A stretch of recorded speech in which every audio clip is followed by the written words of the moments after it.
Hey guys, welcome back to another video. Today we're going to be talking about some Legion mule gears.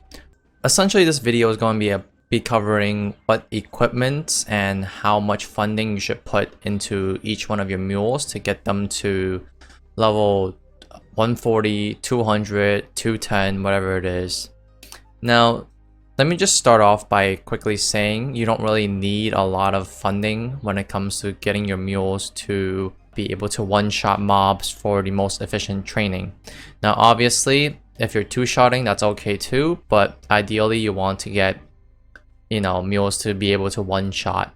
It takes around, I would say, 100 to 300 mil depending on your class of the mule that you're training, and that's actually not that much mesos if you put in the grand scheme of things.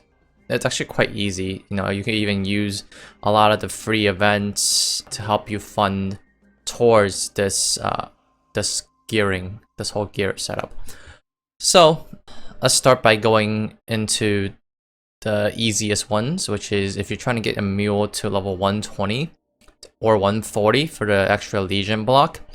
It's very simple to fund. You don't really need to do much funding outside of maybe just having a level 100 weapon for when you go kill Zakum. Other than that, basically free all the way. You don't really need to spend much money on it, especially if you have link skills that are already set up. You're pretty much good to go. You don't really need more.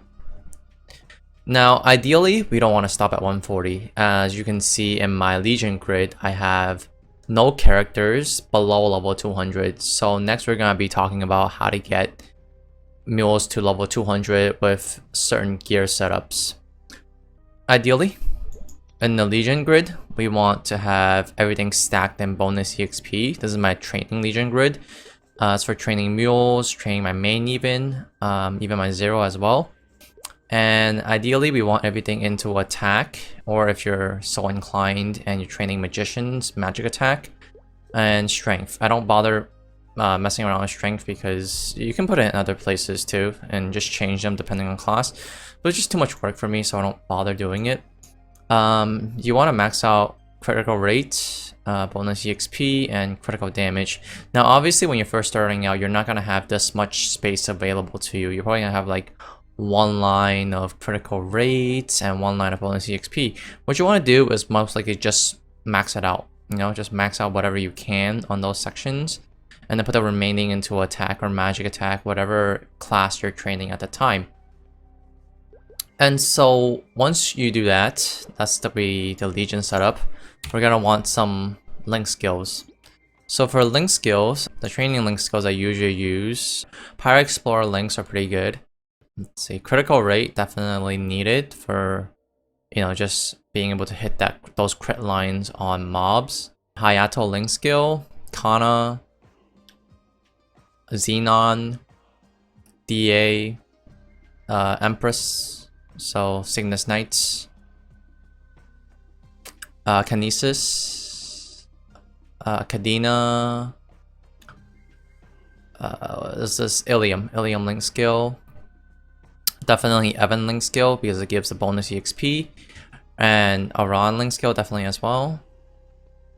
This is Arc link skill, Ho Young link skill, Mercedes link skill, and that should pretty much be it. Maybe the BT link skill as well for the extra crit rate, but that's not really necessary. Just those, the ones I mentioned previously, those are the most essential, and you can just pick and choose depending on how many and which link skills you have currently available to you.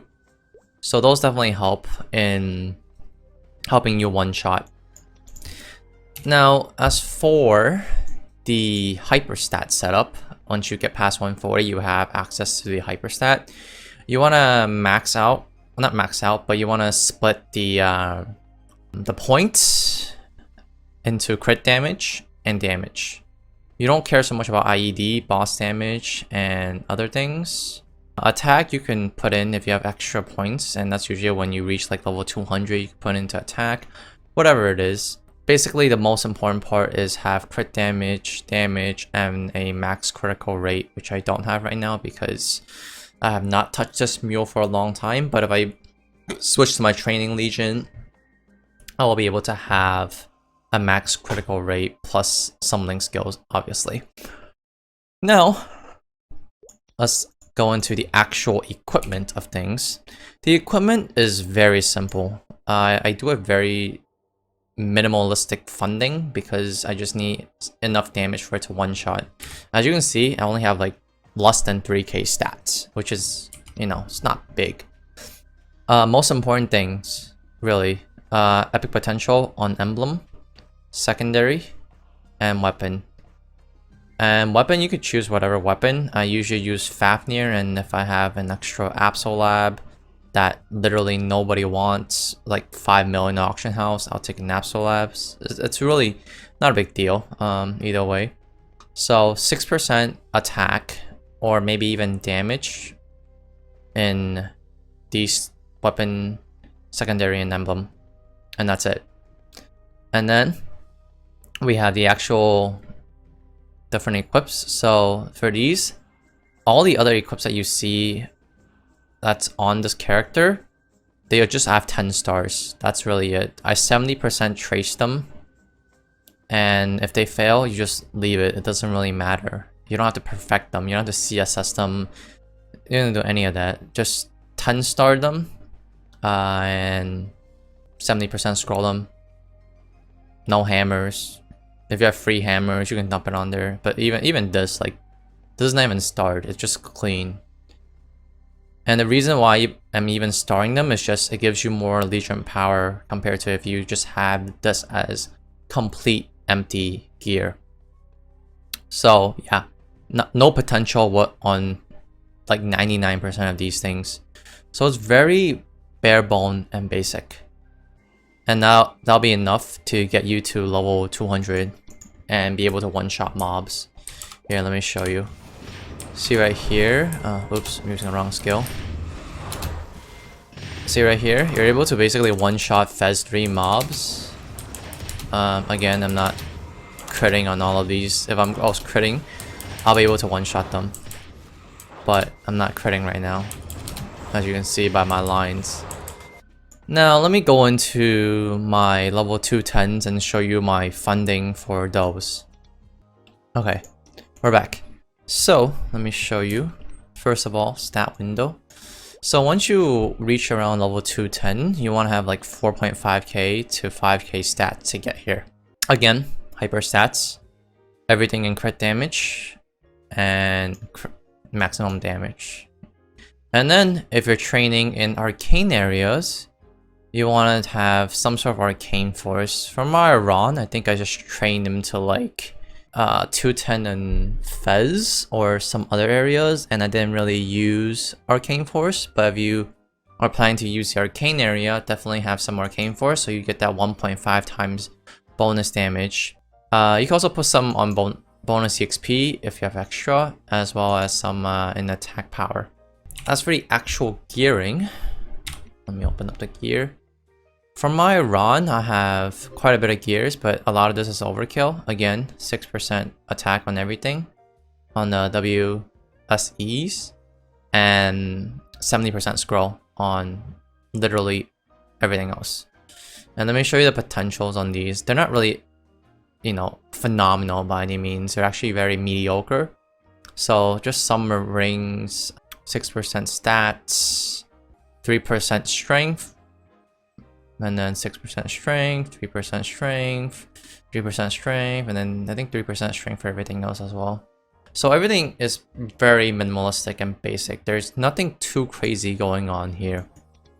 All of these items take probably 200 mil to make. You know, if you're unlucky, maybe sometimes 300 mil. The point I'm trying to make here is when you're funding mules for Legion, you don't have to go too crazy with it. As long as you have enough damage to one-shot, you're good. You're pretty much fine. You don't have to, you know, spend 1 bill worth of mesos into all of these mule gears, because as you can see, it's just very basic. There's just 3%, 6%, and just 70% scrolled, and 10 stars. That's really it. One more thing was you can also use guild skills. Just join a guild with maximum crit damage and damage, and you can use that to boost your damage, and you'll be able to one-shot pretty much all the time, and you just alternate the 2 guild skills whenever one comes off cooldown and one goes on cooldown. So yeah, hope you guys found this video helpful. If you guys have any questions, definitely leave it in the comment section below. But yeah, if you guys enjoyed it and want to see more content, definitely subscribe to the channel. I hope to post videos probably every 2 days or 3 days. So definitely be subscribed and get notified when I post new videos.